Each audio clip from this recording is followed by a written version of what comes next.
Either sign it or you're out, Mark sneered, brandishing a sheaf of papers in the house that I and I alone had paid for. He had a smug look on his face, as if he believed kicking me out onto the street would be the thing that finally broke me. I signed my name, set the keys down on the polished table, and walked out without looking back. The following morning, his high-priced lawyer was screaming at him down the phone. "Do you have any earthly idea what you just allowed her to do? We need to discuss the house." Mark's voice sliced through the early morning quiet. It was 7 a.m., and I discovered him occupying the chair in my home office, already in a full suit with a briefcase planted at his feet. He had laid out my personal financial records across my own desk, statements from my bank, mortgage documents, the property deed, all arranged like exhibits in a legal drama. "I've run the numbers," he announced, gesturing to a fresh yellow legal pad that was covered in his messy scrawl. "It's about time we had a conversation about who really owns what in this marriage." The briefcase was a new addition. It was expensive-looking brown leather with shiny combination locks. It was the kind of accessory carried by men desperate to appear important in meetings they were never actually invited to. Mark had installed himself behind my desk as if he held some claim to it, in the very office where I had single-handedly built Vance Strategic Solutions from a concept into a multi-million-dollar company. The early sunlight piercing the window illuminated the dust particles dancing in the air between us. That's when I noticed he'd pushed aside my industry awards to make space for his legal pad. "You went into my filing cabinet. It wasn't a question. I was referring to the locked cabinet where I stored original contracts, sensitive client data protected by non-disclosure agreements, and documents worth a fortune." "Our filing cabinet," Mark corrected me, tapping a pencil against his notepad. "A marriage is a partnership, Eleanor. A 50-50 split. That's what my lawyer says. His lawyer." The two words hung in the space between us as I took a good, long look at the man I had married 4 years ago. Mark was wearing the charcoal suit I'd bought him for a job interview he'd flaked on, claiming the company wasn't a good fit for his long-term vision. His hair was perfectly coiffed with the high-end pomade from my bathroom. Even the way he held himself seemed different, more rigid and rehearsed, as if he'd spent hours practicing this confrontation in front of a mirror. I stepped closer, observing how he had organized my documents into tidy, threatening piles. The mortgage statements clearly showing every single payment I had made, both before and during our marriage. The property tax bills, all addressed to me and me alone. The deed to the house, dated 2 years before Mark and I even met. It was a house purchased with the inheritance from my grandmother, a woman who had worked 3 jobs her entire life just to save that money. "Your lawyer," I repeated, lifting the Sterling Corp contract from where he'd carelessly shoved it to the corner of my desk. That one deal had brought in more revenue than Mark had earned in his entire lifetime. This was the same Mark who, just last month, had called all lawyers blood-sucking parasites when I hired Susan to review our company's expansion paperwork. He squirmed in my chair, my custom-designed, ergonomic chair that had cost more than his annual gym membership. That was business. This is about protecting our assets. Our assets. I put the contract down and picked up his legal pad. His handwriting was like a teenager's first attempt at cursive, full of uncertain loops. He had titled the page Marital Assets and then listed every single thing I owned, including possessions from long before we were married. My grandmother's heirloom jewelry, the mountain cabin my father left me in Colorado, the original art I'd purchased to celebrate closing my first $1 million account. Mark stood up then, circling the desk to confront me directly. "I've made contributions to this marriage, Eleanor. While you were busy building your empire, I was the one who maintained our home. I supported your career, maintained our home." I thought about the roofing contractor I'd hired to fix the leak Mark had never even noticed, the professional landscaping service I paid for because Mark's idea of yard work was to hire local teenagers who never bothered to show up, the cleaning crew that came twice a week while Mark was out for extended lunches with so-called business partners who never seemed to have any actual businesses.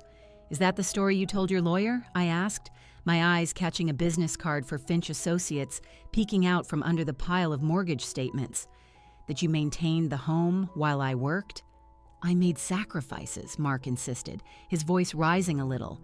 I put my entire career on pause for this marriage. The career that had never gotten off the ground, the consulting firm that had no clients, the app idea that never progressed beyond a name, the investment advisory service he couldn't legally operate because he never bothered to get the required licenses. I walked over to the window and looked out at the garden I had designed and paid for, where I'd planted rose bushes propagated from my grandmother's own garden after she passed away, the house she had left me the money to buy. All this happened back when Mark was still crashing in his brother's basement, talking a big game about his potential while playing video games all night. The house is mine, Mark, I said softly, watching my neighbor, Mr. Henderson, walk his golden retriever past our driveway. My driveway. It was mine before I met you. The deed is solely in my name. I've paid every bill, every repair, every single improvement. We're married, Mark stated, as if those two words could magically erase years of financial history. The law says...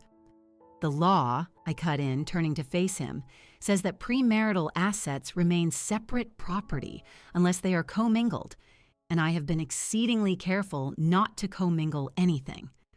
Mark's face turned a blotchy red. He snatched a handful of bank statements and waved them in my face. These show transfers to our joint account. You deposited money in there every month. For household expenses, I clarified calmly. Groceries, utilities, your personal spending money. It's all documented, and it's all completely separate from the mortgage and property taxes, which I pay directly from my business account. He slammed the papers down onto my desk, his carefully practiced composure finally starting to shatter. I deserve something for the last 4 years. You can't just... Can't what, Mark? I picked up the deed, holding it up so the morning light shone through it. Can't own the property I purchased with my own inheritance? Can't keep the home I've paid for month after month while you were at the gym, or at lunch, or at networking events that never led to a single opportunity. Mark grabbed his new briefcase, fumbling with the combination locks he had probably just set the day before. This is not over. Leo Finch is one of the top divorce attorneys in the city. Leo Finch advertises on park benches, I said, remembering the garish, bright yellow signs I'd seen plastered all over downtown. And he was suspended from the bar twice for ethics violations. Mark's face went white. How do you... I run a strategic consulting firm, Mark. I do my research. It's a fundamental part of running a successful business. I started gathering my documents from the desk, neatly putting them back in their proper order. It's something you might understand if any of your grand ventures had ever made it past the PowerPoint stage. He just stood there, clutching his briefcase to his chest like a shield. The morning light made him look younger, more like the charming, ambitious man I thought I'd met at that conference 4 years ago. The man who had talked so convincingly about his dreams, who had made me believe that a partnership was about more than just a financial ledger. We'll see what the judge says when the papers are filed, Mark said, finally moving toward the door. You might be surprised what a good lawyer can accomplish. I sat down in my chair, which was still warm from his presence, and opened my laptop. My inbox was full. 3 new client inquiries, a contract renewal from Apex Holdings, and an email from Susan Croft marked urgent. Read immediately. My attorney, who actually was one of the best in the state, had been anticipating this day for months. Mark, I called out just as he reached the doorway. He turned, a flicker of hopeful anticipation on his face. The locks will be changed by the time you get home this evening. The locksmith wouldn't be there for another 6 hours, but I had more pressing matters to deal with.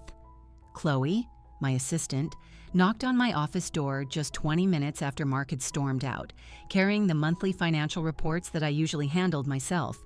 The worried look on her face made my stomach clench before she even said a word. I wasn't sure if I should bring these straight to you, Chloe began, placing the folder on my desk with a notable reluctance.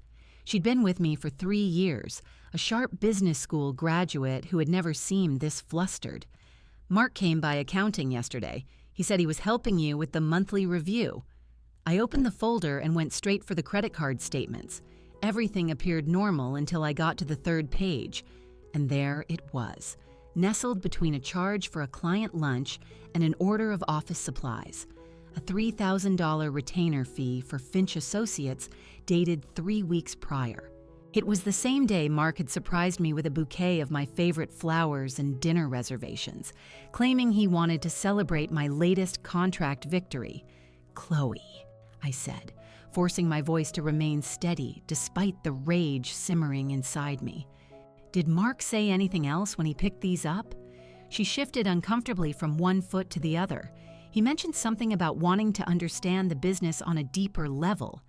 He said he wanted to be more involved in your success." She hesitated for a moment before adding quietly, "He also asked me if I knew how corporate assets are typically divided in partnerships. I just assumed he was talking about business partnerships." Of course he was. Mark, the man who struggled to balance his own checkbook, was suddenly taking a keen interest in corporate asset division. I flipped through the rest of the statements and found 2 more consultation fees charged to our joint account. One was with a real estate appraiser. The other was with a man named Bradley Kingston, whose LinkedIn profile, which I quickly located, identified him as a business valuation expert specializing in privately held companies. My phone rang at precisely 12:30 p.m. Mark's name flashed on the screen, accompanied by a photo from our wedding. We were both laughing at something just out of frame. I remembered that moment perfectly. My cousin was making silly faces, trying to get us to loosen up for the photographer. We looked so happy, so young, so oblivious to the fact that one of us was capable of such a cold, calculated betrayal. "Hey, sweetheart." Mark's voice was unnaturally upbeat, like he was reading from a script. "What time are you thinking of heading home tonight? I'm planning something special for dinner." Mark did not cook. In 4 years of marriage, his greatest culinary accomplishments were burning toast and, on a good day, successfully microwaving leftovers. "Something special? We need to talk about our future," he said, and I could hear the distinct sound of papers rustling in the background, about making some changes that are going to benefit both of us. The words sounded completely rehearsed, probably practiced in the bathroom mirror that morning after I'd left for work. I could just picture him standing there, making grand gestures at his own reflection, trying out different tones until he landed on one that sounded more authoritative than desperate. "I'll be home around 7, I lied, already mentally reconfiguring my afternoon schedule. "Should I grab a bottle of wine?" "Nope, I've got it all under control." That was another first. Mark taking control of anything beyond his gym schedule was unheard of. Just bring yourself. After we hung up, I sat in my office, feeling the heavy reality of what was about to unfold. The man who needed a detailed diagram to operate our coffee machine was now orchestrating what he clearly believed was a brilliant strategic maneuver. The same person who had forgotten our anniversary 2 years in a row was suddenly organized enough to secretly hire lawyers and appraisers behind my back. My phone rang again. This time, it was my mother. Her Florida area code brought its own unique flavor of dread. My mom never called during work hours unless it was an emergency. "Eleanor, honey, I'm a bit confused about something," she started, skipping the usual pleasantries. "Mark called me this morning. He was asking about your father's cabin in Colorado. He wanted to know if the deed was in your name or if it was still tied up in the estate." The cabin. A beautiful 2-acre property on a lake that my father had left to me when he passed away 5 years ago. Mark had been there once, complained about the spotty Wi-Fi the entire weekend, and then vowed he would never go back. "What did you tell him, Mom?" "Nothing specific, of course, but he was very persistent. He said he was helping you organize some family assets for tax purposes." She paused, and I could hear the doubt in her voice. "Since when does Mark know anything about taxes? Last Christmas, he didn't even know what a W-4 form was." "Mom, did he ask about anything else?" "Your grandmother's jewelry," she confirmed. He wanted to know if it had ever been formally appraised and if we had documentation for it. Her voice grew hard. Eleanor, that boy has been to exactly one family holiday. He has no business asking about heirlooms he can't even identify. She added, "My memory is just fine, and I remember exactly what I think of men who plot their attacks while pretending they love you." After my mom hung up, I made a call of my own. Susan Croft answered on the second ring, her voice as crisp and professional as ever, even though I was calling her personal cell. "Eleanor, I was wondering when you'd call. You were expecting this? I've been expecting it since Mark was spotted at the Children's Hospital Charity Gala last month, chatting up divorce attorneys by the bar. Legal circles are smaller than you think." I thought back to that night. Mark had vanished for nearly an hour, claiming he was networking.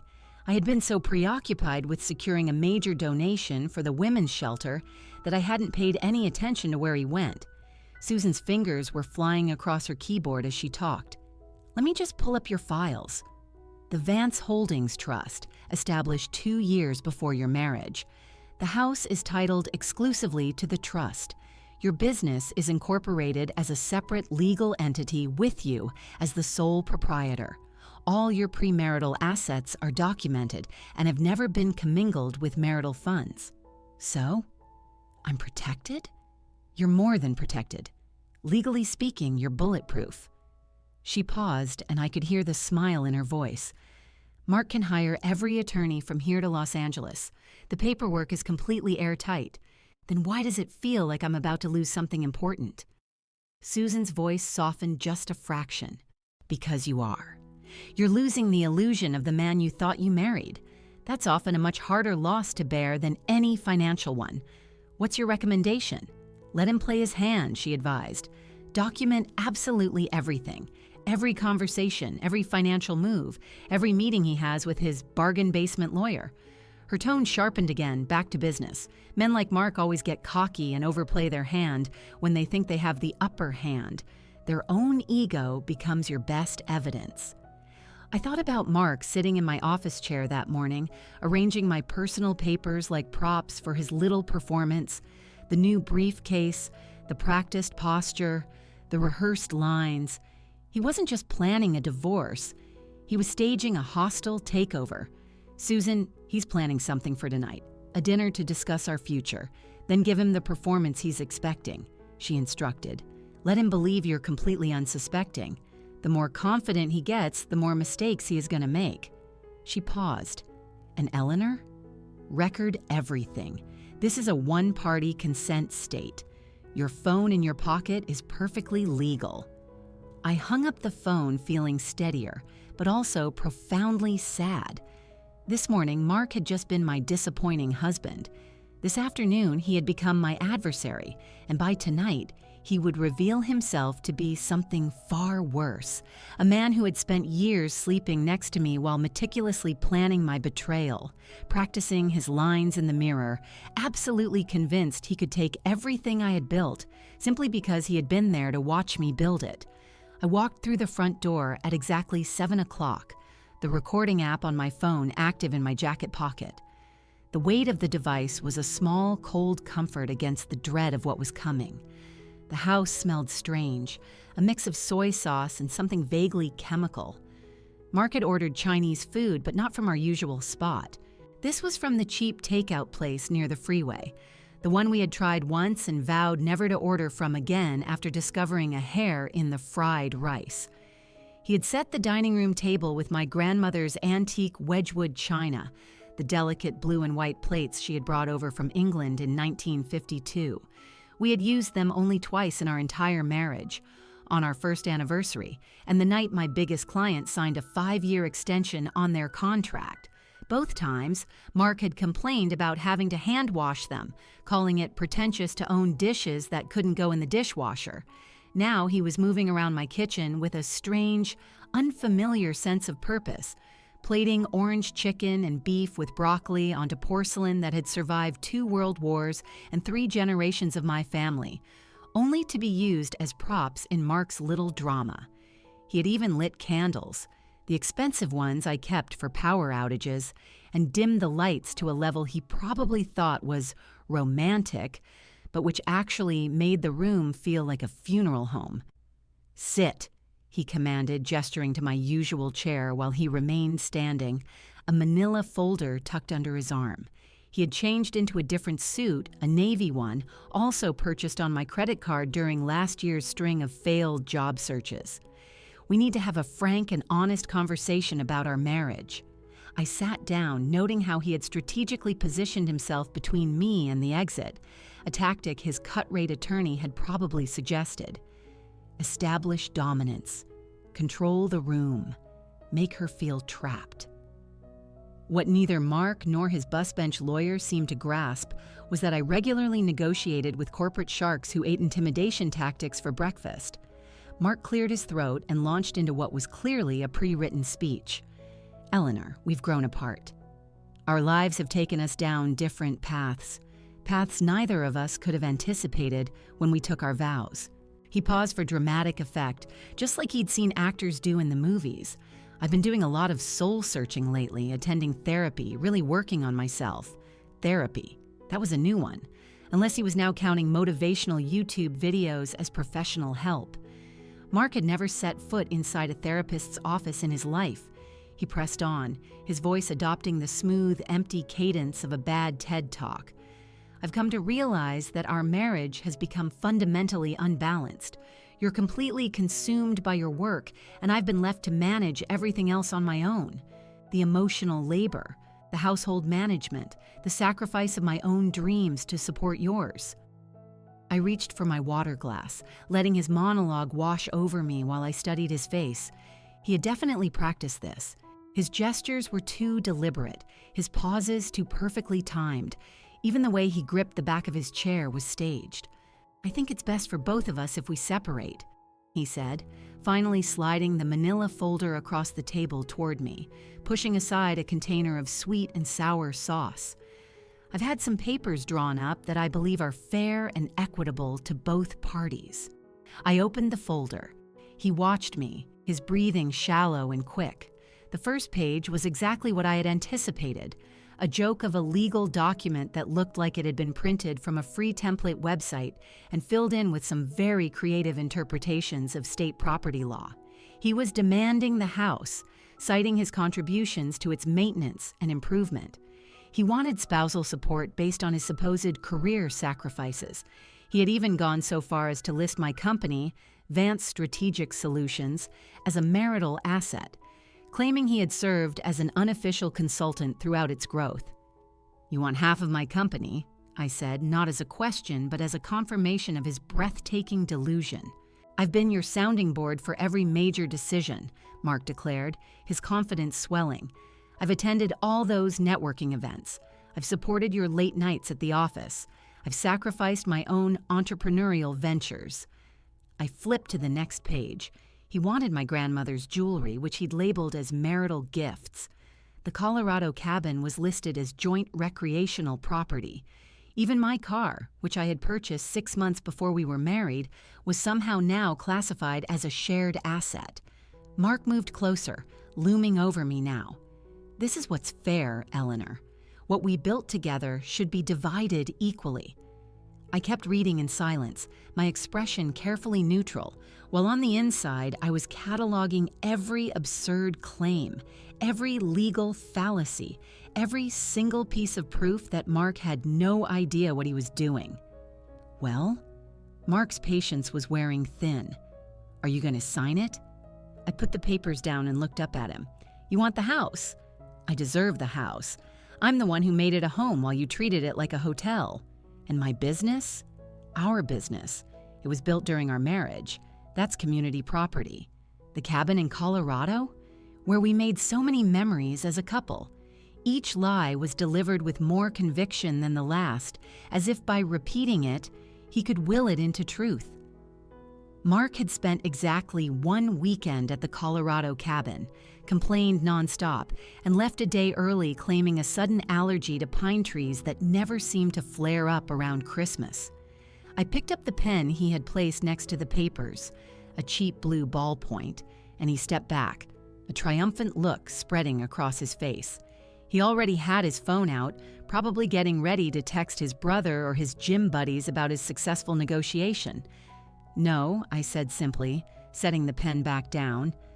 Mark's face flushed a deep, angry red. "What do you mean, no?" "I mean, no. I'm not signing these papers." His practiced composure finally cracked like cheap plaster.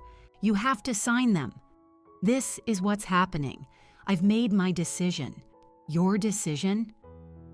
I stood up slowly, my heels making me his equal in height. "Your decision about my house, my business, my inheritance?" Mark's hands balled into fists at his sides. "Our house. Our business. 4 years of marriage makes everything ours. That's not how property law works, Mark." He slammed his palm down on the dining room table, hard enough to make the china rattle. "Don't you dare lecture me about the law.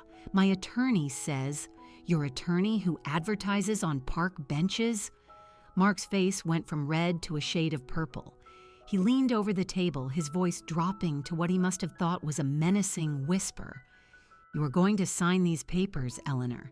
You can either do it voluntarily or we can do this the hard way." The hard way. A small smile played on my lips. "And what does that mean exactly?" He straightened up to his full height and pointed a finger at the front door.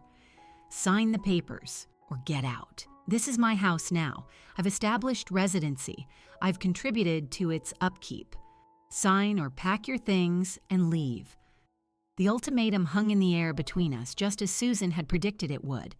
Mark had delivered the line his cut-rate lawyer had likely coached him on, completely oblivious to the fact that he had just committed a series of major legal blunders in under 30 seconds, all of which were now safely recorded on my phone. I picked up the pen again. Mark's entire body seemed to relax, victory plastered all over his smug face. I signed every page slowly, deliberately, forcing him to watch as my name flowed across each signature line with the same precision I used for million-dollar contracts.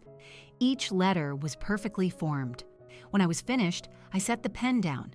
I took my house keys from my pocket and placed them on the table next to the signed papers with a quiet, deliberate finality. My wedding ring followed. The simple platinum band I had bought for myself when Mark claimed that rings were an outdated symbol of ownership. The irony was not lost on me. I stood, picked up my purse, and walked to the door without another word. "That's it," Mark called after me, his voice a strange mix of confusion and triumph. "You're just leaving?" I paused in the doorway and looked back at him. He was standing there amidst the cheap takeout containers and my stolen china, clutching a stack of worthless papers, celebrating a victory that existed only in his own deluded imagination. I said nothing. There was nothing left to say that wouldn't be better delivered through official legal channels. 20 minutes later, I was sitting in Susan Croft's conference room, the one normally reserved for high-stakes depositions and settlement talks. She had stayed late just as she'd promised and had everything we needed ready to go. Coffee was served in real ceramic mugs, not the flimsy paper cups Mark always grabbed from gas stations. Legal documents were spread across the polished table in neatly organized stacks, each one tabbed and labeled. "He said it," Susan confirmed, pulling up Mark's social media profiles on her laptop. "Word for word," I replied. "Sign or get out." He even pointed at the door for dramatic emphasis. Susan's smile was sharp enough to cut glass. Perfect. Now let's take a look at what he's been posting while you were having dinner. Her laptop screen lit up with Mark's latest Instagram post, which had been uploaded just 45 minutes after I left the house. The photo showed him raising a beer in my living room, surrounded by his crew from the gym. The caption read, "New chapter starts now. Sometimes you have to remove toxic people to find your peace." Fresh start, my house, my rules. Leveling up. He's literally broadcasting evidence against himself, Susan said, methodically taking screenshots. "Oh, look at this one." She scrolled to another post where Mark had taken a photo of my home office, now transformed into what looked like a teenage boy's gaming paradise. 3 large monitors were set up on my handcrafted desk. LED light strips ran along the walls I had painted myself. His collection of action figures was now displayed where my professional achievement awards used to sit. The caption read, "Finally turning this workspace into something productive. No more corporate prison vibes." My phone buzzed. It was a text from Karen Miller, my neighbor from 2 houses down. We weren't close, but we had that polite, neighborly relationship that involved waving on morning jogs and taking in packages for each other. Her message was short and to the point. "Mark's having quite the party. Just watched him give a tour to about 10 people. He's telling everyone you abandoned the marriage for your career. Thought you should know." Another text came through immediately, this one with a video attachment. Karen had filmed from her kitchen window. It caught Mark on the front porch with his brother and several other men I recognized from his gym. His voice carried clearly across the quiet suburban street. "She chose spreadsheets over family," he was saying loudly. "I gave her an ultimatum and she literally just walked out. Just left. Can you believe that? 4 years of supporting her ambition, and she couldn't even be bothered to fight for us." I set my phone down on the cool marble counter of the hotel suite's bathroom. The Marriott downtown wasn't cheap, but I needed a base of operations that felt controlled and professional, a place where I could think clearly without the emotional weight of memories lurking in every corner. The suite had a separate living area with a large desk, where I had already set up my laptop to prepare for what was coming next. Marcus Chen's name appeared on my phone screen.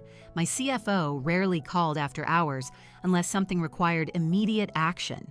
"The transition is complete," Marcus said without any preamble. "All company accounts have been restructured.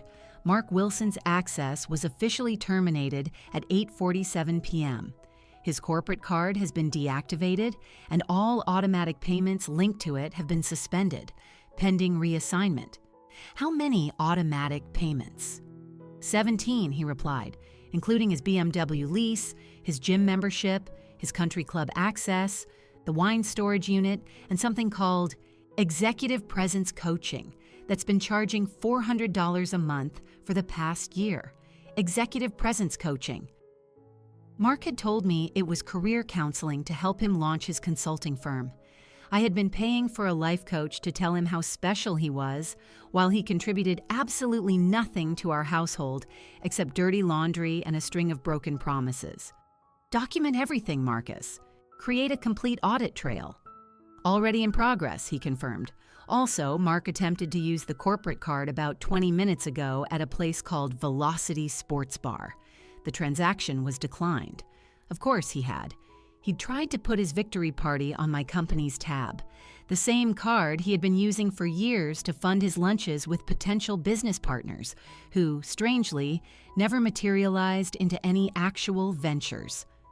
My phone rang again. This time, it showed my sister Laura's face from a photo we took last Christmas. Laura was 3 years younger than me, but a decade wiser when it came to men. She had never liked Mark, though she was always polite enough to hide it during family events.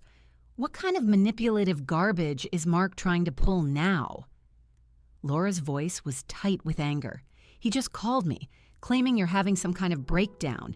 He said you walked out on your marriage and that you need space to process your emotions.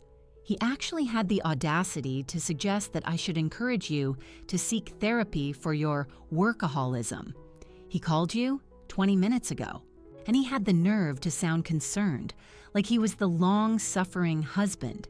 He kept saying you chose your career over family, that he had tried everything to save the marriage, but you were just too focused on money to see what really mattered." I walked over to the suite's large window and looked down at the glittering city lights.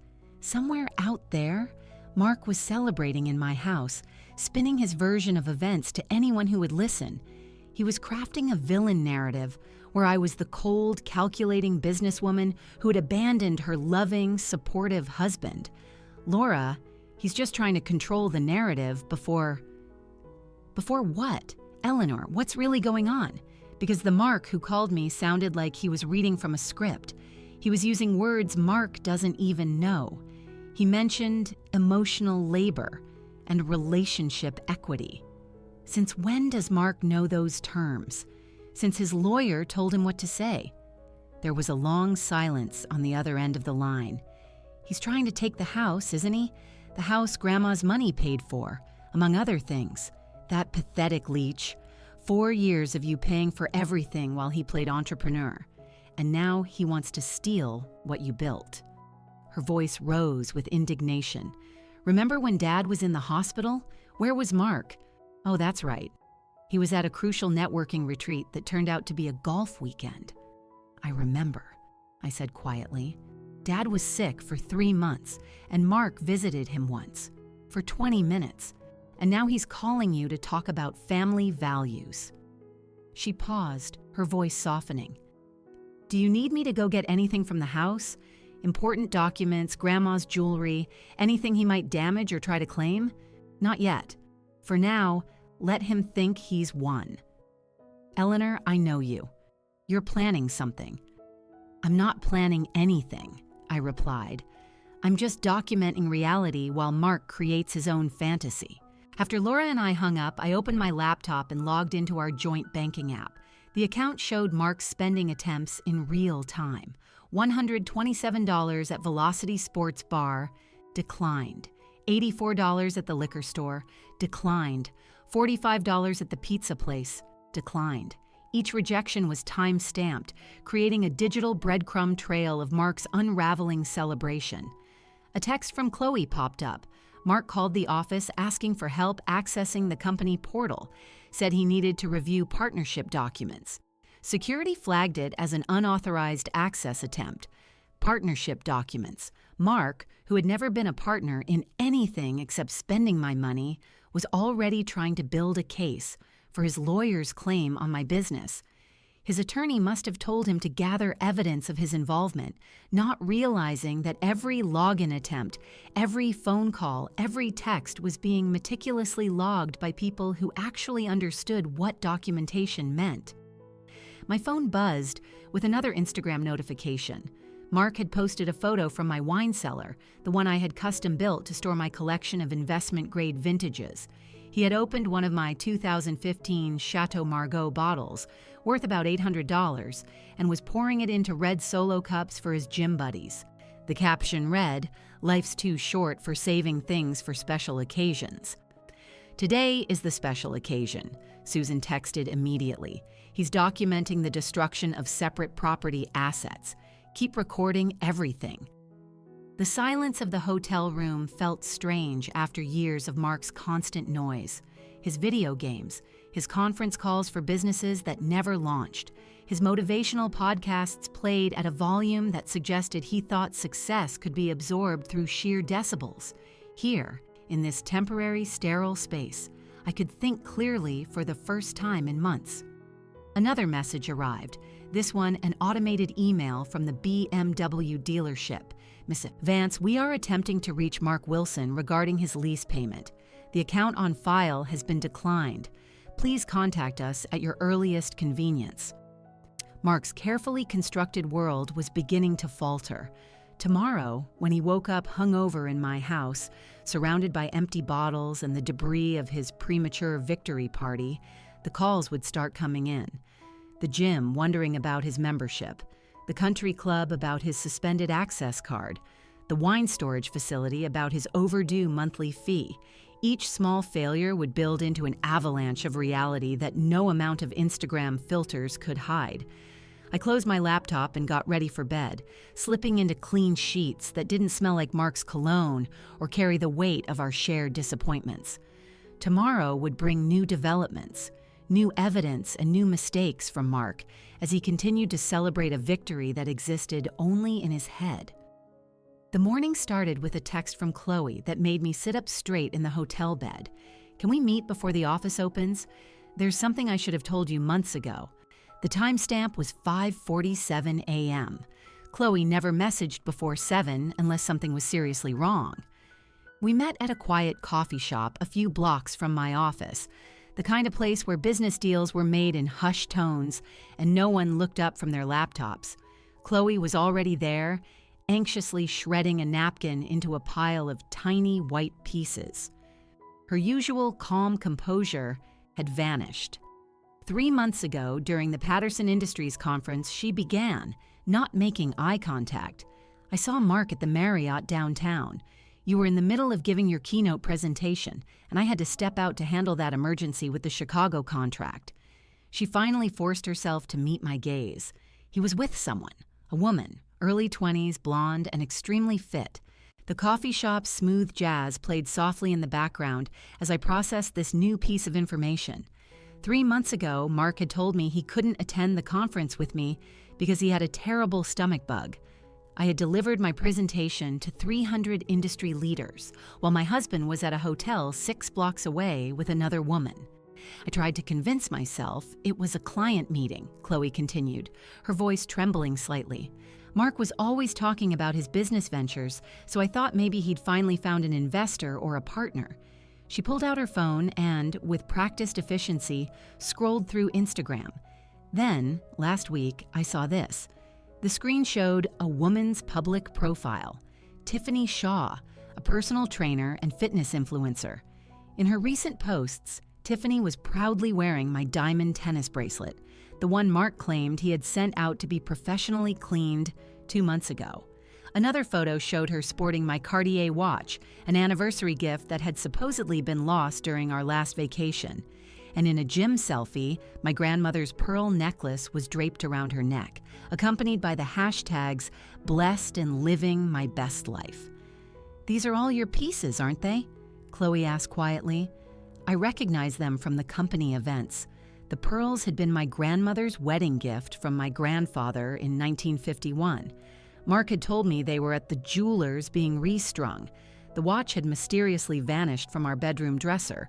The tennis bracelet had supposedly fallen off during one of Mark's golf outings, and he'd even filed an insurance claim that I'd never gotten around to following up on because I had trusted my husband. Susan called while I was still staring at Tiffany Shaw's Instagram feed. My forensic accountant found something interesting, she said. Mark opened a separate bank account 4 months ago at First National. It's a different branch from your usual one, using your home address but with only his name on the account. How much? $37,000 in deposits over 4 months. All cash deposits, structured to be just under the reporting requirements. It's a classic concealment tactic. I could hear papers rustling in the background. The timing corresponds with several valuable items that have gone missing from your inventory. Your grandmother's silver tea service, the signed first edition books from your father's collection, several pieces from your off-site storage unit, my father's books, the complete Hemingway collection he had spent 40 years building, each volume carefully selected and preserved. Mark had told me the storage unit was being reorganized for better climate control, that everything was safer in new containers that I hadn't yet had time to inspect. He's been systematically liquidating your assets for months, Susan continued, building himself an escape fund while you paid for his entire life. My neighbor, Mrs. Davis, called me next. "Eleanor, I have something I need to show you," she said, her voice grave. She led me to her dining room, where a laptop was open on her polished mahogany table. My grandson installed these doorbell cameras after all those package thefts last year. They record everything. The footage began to play. The date stamp showed 2 weeks ago at 2:47 p.m. Mark's BMW was pulling into our driveway. Mark got out, walked around to the passenger side, and opened the door for Tiffany. They were laughing, and his hand was resting on her lower back as he guided her toward our front door. It was the casual, easy intimacy of people who had done this many times before. "There's more," Mrs. Davis said, clicking to another file. "This one is from last month." The new video showed Tiffany arriving alone, using her own key to get into my house. She walked in as if she owned the place while I was away at a client meeting in Boston. The timestamp showed she stayed for over 3 hours. Another clip showed them carrying boxes from the house to Mark's car. My boxes, my belongings. My life was being stolen, piece by piece, while I was working 14-hour days to pay for the roof over their heads. I should have said something sooner, Mrs. Davis apologized, but I wasn't certain it was my place to interfere in a marital matter. Back at the hotel, Susan had gathered more information on Leo Finch, Mark's attorney. The research painted a picture of staggering incompetence wrapped in a veneer of flashy marketing. He had 2 suspensions from the bar for ethics violations, one for mishandling client funds and another for filing frivolous lawsuits. His website promised aggressive representation for men's rights and was filled with glowing testimonials that Susan's investigator quickly discovered were completely fabricated. He advertises on Facebook and Craigslist, Susan said, barely concealing her professional disgust. His actual success rate in court is about 12%. Most of his cases either settle unfavorably for his client or get dismissed outright. Mark found him through a sponsored social media post that promised David versus Goliath legal victories. The irony was perfect. Mark, so convinced of his own brilliance, had hired a lawyer whose incompetence was a matter of public record. He had chosen flash over substance, marketing over merit, the exact same way he had approached everything else in our marriage. Marcus Chen sent another update on Mark's deteriorating financial situation. The executive presence coaching had been canceled for non-payment. His wine storage unit was now sending default notices. The country club had officially suspended his membership, pending payment of his outstanding dues. Each domino was falling exactly as predicted. Mark's carefully constructed image was crumbling, one declined transaction at a time. That evening, Tiffany posted another photo. She was wearing my grandmother's emerald ring at a restaurant I recognized as the place Mark had proposed to me 4 years ago. The caption read, "When you know, you know." New beginnings. Upgrade worth it. It was as if my life, my success, my grandmother's heirlooms were all just temporary placeholders until Mark could trade up for a younger model. The investigation was revealing more than just financial fraud and adultery. It was exposing the systematic, long-term planning of a man who had viewed our marriage as a business opportunity from day one, staying just long enough to position himself for what he believed would be a profitable exit. Susan and I arrived at her office at 8 a.m., earlier than usual. She wanted to review the trust documentation one last time before the inevitable phone calls began. The morning sun streamed through her corner office windows, illuminating the neat stacks of paper that represented 4 years of my life, now reduced to asset lists and legal precedents. At exactly 8:47 a.m., my phone lit up with a series of automated notifications from the BMW dealership. Mark's car had been repossessed from my driveway 30 minutes earlier. The tow truck driver had left a notice on the front door, instructing the lessee to contact the financial services department immediately. Mark, who rarely woke up before 11, would discover this in a few hours when he stumbled outside, expecting to find his precious status symbol waiting for him in the garage. Chloe forwarded me an email that had bounced back from Mark's company email address, the one I had set up for him 2 years ago when he insisted he needed it for his consulting business that never materialized. The address was now dead, the account having been terminated at midnight. His phone would be next, as soon as he realized the device in his hand was now just an expensive paperweight without any cellular service. At 9:15 a.m., Karen Miller texted me a photo from her living room window. Mark was standing in my driveway in his pajamas, staring at the empty space where his BMW should have been. He was holding the repossession notice as if it were written in a foreign language. Even from a distance, I could see his confusion slowly morphing into panic as he tried to call someone, only to discover his phone had no service. Susan's paralegal knocked and entered, carrying a fresh cup of coffee and wearing an expression of barely suppressed amusement. "Mr. Wilson just tried to use the Keurig machine at the house," she reported. "The Smart Plug app shows 5 failed attempts to activate it remotely. He also tried the television, the sound system, and the automated blinds. Everything has been disconnected from his access. The smart home system I had installed last year was all connected to my account and controlled by my phone." Mark had mocked it as unnecessary technology, but he had certainly enjoyed using voice commands to adjust the temperature and lighting to his liking. Now he was trapped in a house that no longer recognized him as an authorized user. At 9:42 a.m., Tiffany Shaw updated her Instagram story. She was at brunch with a new man, whose Rolex was clearly visible in the frame as he poured her a glass of champagne. The caption read, "When the universe removes toxic people automatically. Blessed trading up Noonergy." Mark had been tagged in the post initially, but the tag was removed within minutes. She had already moved on to her next target. Marcus Chin called with an update on Mark's morning transaction attempts. He had tried to buy coffee at his usual cafe, declined. He attempted to get gas at 3 different stations, all declined. He even tried to use Apple Pay linked to the corporate account, which had been terminated at midnight. Marcus paused, and I could hear him typing. He's currently at an ATM trying to access the joint account, which is showing a balance of 0 as of this morning's transfer.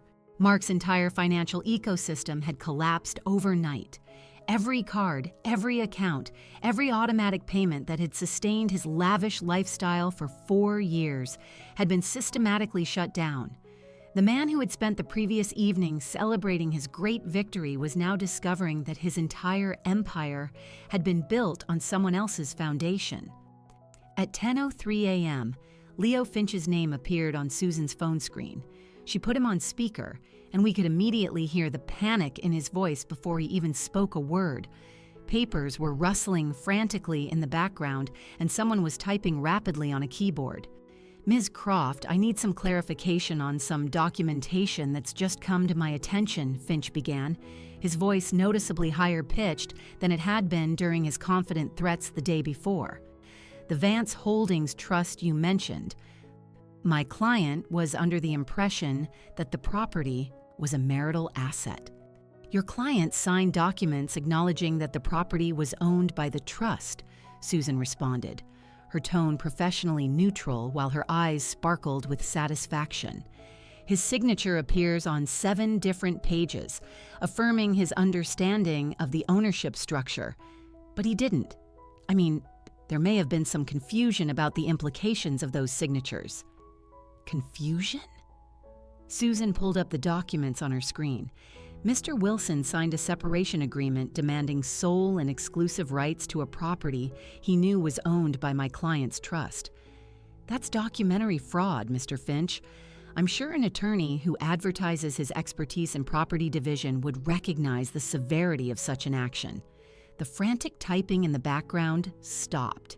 We could hear Finch's breathing accelerate as he processed the implications. More papers shuffled, and then we heard a muffled conversation as Finch apparently covered the phone to speak with someone else in his office. "I need to review this with my client," Finch said when he came back on the line, his voice strained. "There seems to have been a significant misunderstanding about the nature of the property ownership." He then shouted to someone in his office, "Get Mark Wilson on the phone immediately." We heard the speakerphone click on in Finch's office, and then Mark's voice came through, panicked and angry. "Leo, what's happening? My car is gone. My cards aren't working. I can't even make coffee in my own house." "It's not your house, Mark," Finch said flatly. "It was never your house." "What are you talking about? I have the separation agreement. She signed it. She gave me the house." Finch's composure finally shattered completely. His voice rose to a near shout, completely forgetting that Susan and I were still on the line. "Do you have any idea what you just let her do?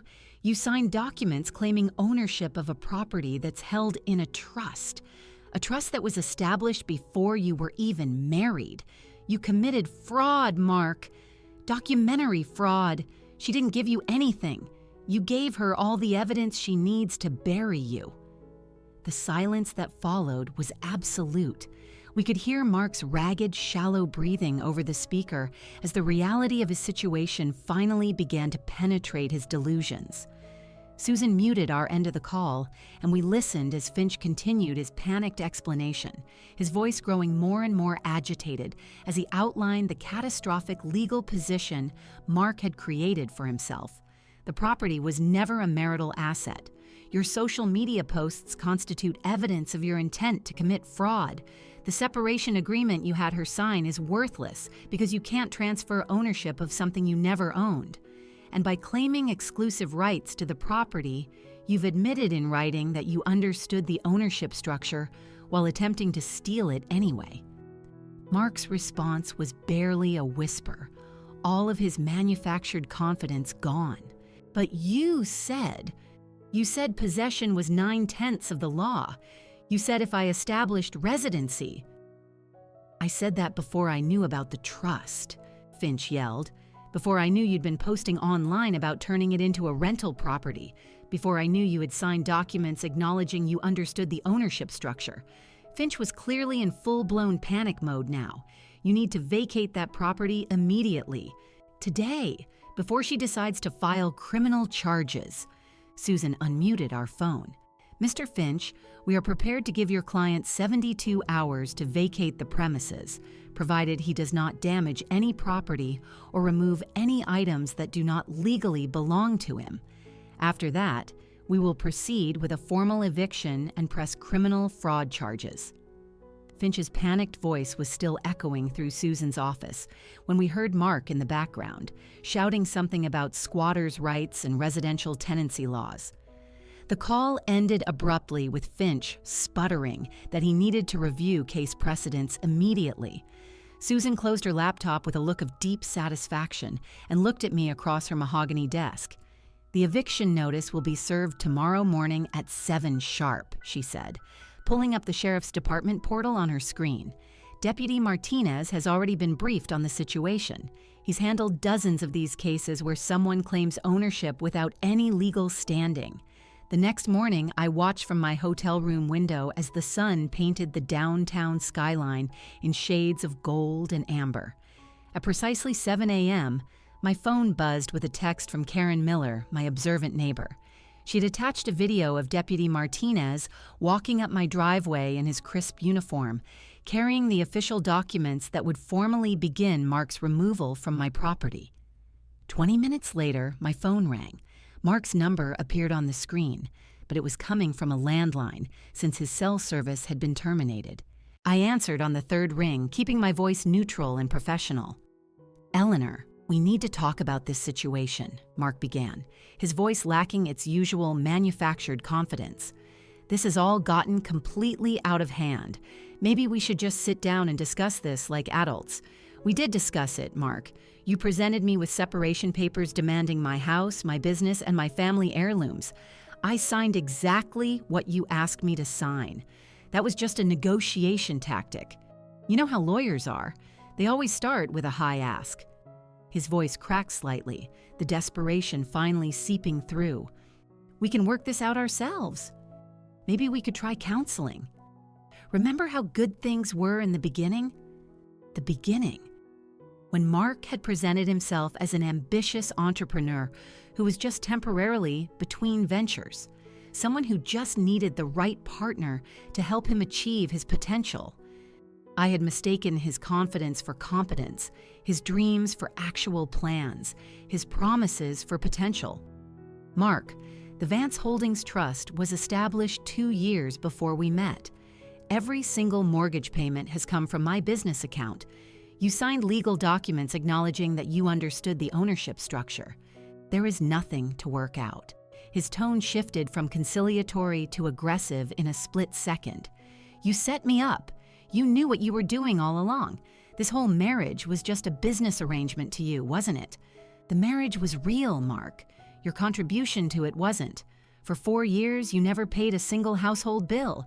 You never even bought groceries unless you were using my credit card. I supported you emotionally. I maintained our home.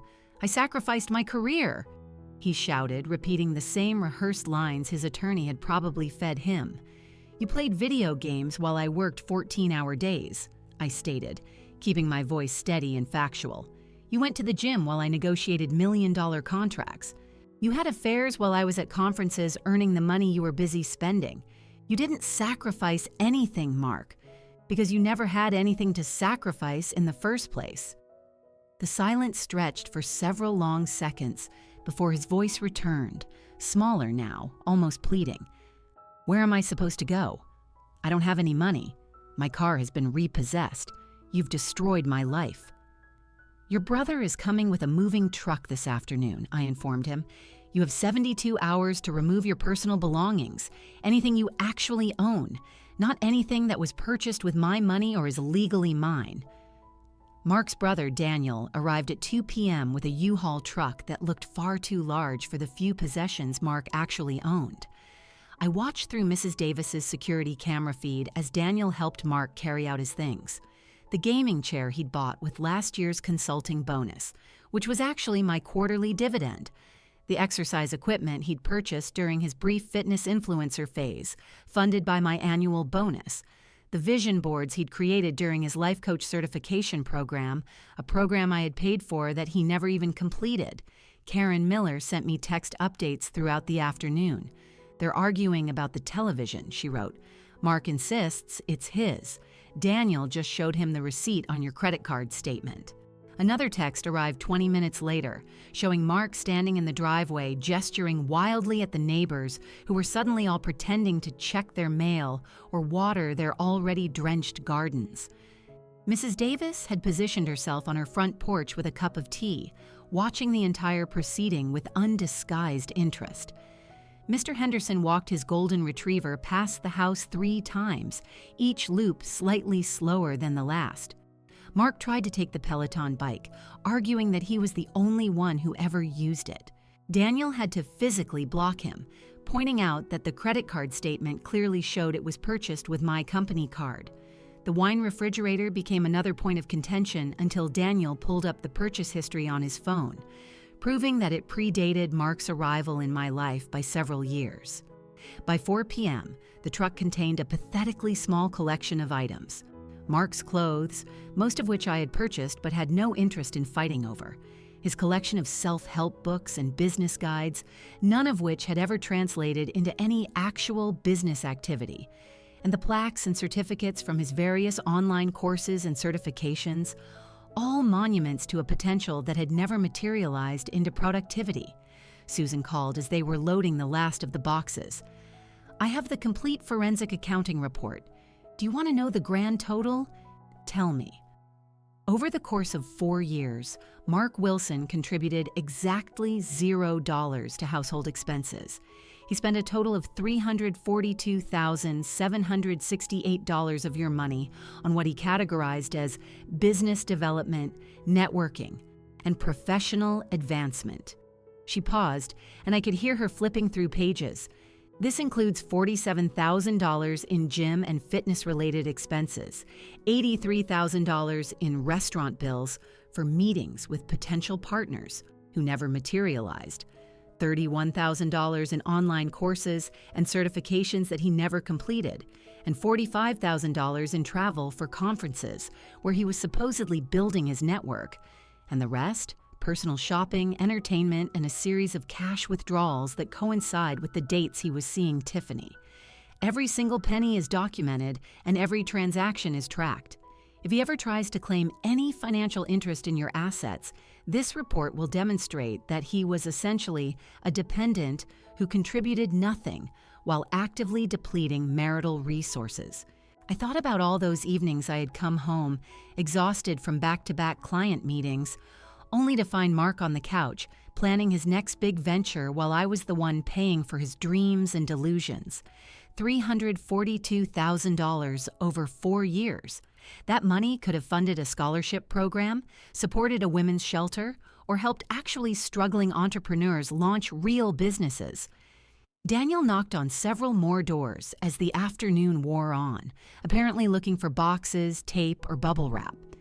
Mark just stood by the truck, his shoulders slumped, watching his life get packed into a space smaller than my walk-in closet. The man who had tried to steal my house was being evicted with barely enough possessions to fill a studio apartment. His grand empire had been revealed to be nothing more than a collection of borrowed luxuries and stolen dreams. The U-Haul truck finally disappeared around the corner at 5:47 p.m., carrying Mark's meager possessions and his oversized delusions. I stood in Mrs. Davis's driveway for another moment, watching the now empty street where my marriage had just been packed away in boxes smaller than my quarterly tax payments. Then I walked back to my house to meet the locksmith I'd scheduled for 6 o'clock sharp. Robert from Secure Home Systems had serviced the property before, having installed the smart locks 2 years ago that Mark had never bothered to learn how to program. He worked methodically, replacing every lock and reprogramming every code, his professional silence a welcome comfort after days of legal battles and emotional confrontations. The new deadbolt on the front door clicked into place with a sound that felt like the final punctuation at the end of a very long, exhausting sentence. "All set, Ms. Vance," Robert said, handing me a set of gleaming new keys. "The smart home system has been completely reset. Only your biometrics and your phone will have access now." I entered my house, truly my house, for the first time in days. The space felt different immediately, as if it had been holding its breath for 4 years and could finally exhale. Mark had always kept the curtains drawn, claiming the sunlight gave him headaches when, in reality, he just preferred the cave-like atmosphere for his gaming marathons. I moved through each room, pulling open curtains and raising blinds, letting the soft evening light flood the spaces that had been shrouded in his manufactured darkness. The living room windows now revealed the garden I had planted but had barely had time to enjoy, always too tired from work, while Mark complained that the outdoor furniture wasn't comfortable enough for his afternoon naps. The kitchen seemed larger without his protein powder containers cluttering every surface and his collection of energy drinks leaving sticky rings on my grandmother's wooden table. I opened windows that had been sealed shut since winter, letting the fresh air replace the stale mixture of his cologne and whatever strange supplements he'd been taking for his latest fitness obsession. ServiceMaster arrived the next morning with a deep cleaning crew, not because the house was dirty in any conventional sense, but because I needed every last trace of Mark's presence to be professionally erased. They worked their way through each room with industrial-grade equipment, steam cleaning the carpets where he'd spilled his sports drinks and sanitizing the bathrooms where he'd left his expensive skincare products, which had never made him look any younger, just more desperate. "We'll need to pay special attention to the master bedroom," I told the crew leader, a middle-aged woman named Patricia, who understood without needing any further explanation. She had probably seen enough divorce cleanings to recognize the particular kind of sanitation that has nothing to do with germs and everything to do with reclaiming a space from someone who has contaminated it with betrayal. While they worked, I drove to the storage unit where I had been keeping my father's books and my grandmother's china, items that Mark had deemed too cluttered for our minimalist aesthetic. His term for empty spaces, he was too lazy to decorate. Box by box, I brought back the pieces of my life that I had hidden away to make room for his ego, the complete works of Maya Angelou that Mark had called depressing, the antique secretary desk my grandmother had used to write her letters, which Mark had claimed ruined the modern flow of the living room. My office transformation took 3 days, where Mark's vision boards had covered the walls, filled with dreams of businesses that never launched, goals that were never materialized, and motivational quotes that never motivated any real action. I rehung my achievement awards, the Partner of the Year plaque from Sterling Corporation, the Excellence in Innovation certificate from the State Business Council, the framed first dollar from Vance Strategic Solutions, earned not from dreams, but from the kind of hard work Mark had never understood. The garage gym equipment had already been removed, leaving a vast, empty space that echoed with possibility. Within a week, contractors had transformed it into the library I had always wanted.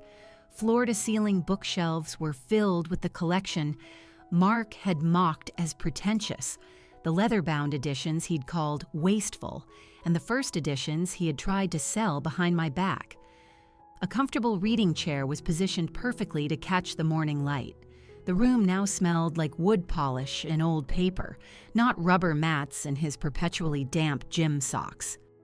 Laura flew in from Seattle to help with the final touches, bringing a bottle of champagne she'd been saving since our father passed away.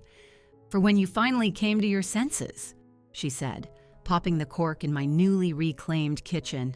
We drank from my grandmother's crystal glasses, the ones Mark had wanted to sell because nobody uses crystal anymore. The truth about Mark's eviction spread through our professional and social networks without me having to say a single word. Chloe mentioned that Patterson Industries had been asking about the sudden change in my emergency contact information. Karen Miller's husband worked at the same golf club where Mark had spent countless afternoons networking, and word traveled quickly about his membership being revoked. Even the owner of Mark's favorite restaurant reached out, carefully asking if the corporate account was still active for client dinners. It was, just without Mark's authorization. Tiffany Reeves posted a cryptic Instagram story about learning to spot red flags and how when someone can't even pay for a cup of coffee, you need to run. She had publicly blocked Mark, making sure all of their mutual connections saw her dismissal of him. His carefully cultivated image as a successful, up-and-coming entrepreneur crumbled even faster than his legal case. LinkedIn showed that he had viewed my profile 17 times in a single week, but his own profile disappeared after his post about new chapters and fresh opportunities was screenshotted and shared in private group chats, accompanied by crying, laughing emojis. 6 months later, on a warm September evening, I hosted my first dinner party since reclaiming my house. Susan arrived early with her wife, bringing a bottle of wine that cost more than Mark's monthly gym membership. Chloe came with her husband, carrying a homemade lasagna in the dish Mark had banned from our kitchen because carbs didn't align with his fitness goals. Mrs. Davis brought her famous dumplings, the ones Mark had once called too ethnic for his palate. We gathered around my dining room table, the one Mark had wanted to replace with something more modern and less meaningful. The candlelight reflected off my grandmother's china, the same plates he had used as props for his final performance, now serving their actual purpose, bringing people together. The conversation flowed naturally, punctuated by genuine laughter, not the forced, hollow networking chuckles Mark had practiced in the mirror. As we finished dessert, a chocolate souffle I had made myself in my reclaimed kitchen, Susan raised her glass. "To Eleanor," she said, her voice clear and strong, "who proved that the best revenge isn't destroying someone who wronged you. It's simply protecting what was always yours and letting them destroy themselves." The toast echoed through my house, my actual house, where every room now held my choices, my memories, and my future. Mark had wanted to steal it all with his paper weapons and his practice speeches.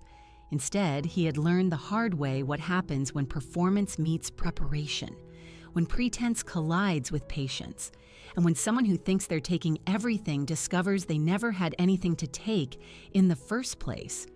If this story of calculated revenge had you on the edge of your seat, hit that like button right now. My favorite part was when Mark's attorney screamed, "Do you have any idea what you just let her do?" after realizing his client had signed away everything for a house he never owned. What was your favorite moment? Drop it in the comments below. Don't miss more thrilling stories like this. Subscribe and hit that notification bell so you never miss an upload. End of story.